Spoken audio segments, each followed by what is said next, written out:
বান্দরবানের রুমা উপজেলার দুর্গম পাহাড়ে সেনাবাহিনী কর্তৃক পরিচালিত বিশেষ অভিযানে কুকিচিন ন্যাশনাল আর্মির কমান্ডার সহ 2 জন সশস্ত্র সন্ত্রাসী নিহত হয়েছে। অভিযানে উদ্ধার করা হয়েছে কেএনএফের ব্যবহৃত 3টি এসএমজি, একটি রাইফেল এবং বিপুল পরিমাণ গোলাবারুদ।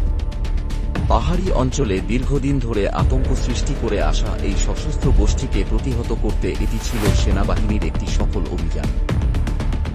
কেএনএফ সম্প্রতি পাহাড়ি জনপদের নিরাপত্তা বিঘ্নিত করে নাশকতামূলক কর্মকাণ্ড চালাতে আরও সক্রিয় হয়ে উঠেছে। কিন্তু সেনাবাহিনীর ধারাবাহিক অভিযান এবং গোয়েন্দা নজরদারির ফলে একের পর এক সন্ত্রাসী ঘাঁটি ধ্বংস করে কেএনএফকে কোণঠাসা করা হয়েছে। পাহাড়ে শান্তি ফেরাতে সেনাবাহিনীর এই দৃঢ় পদক্ষেপ সত্যিই প্রশংসার দাবি রাখে।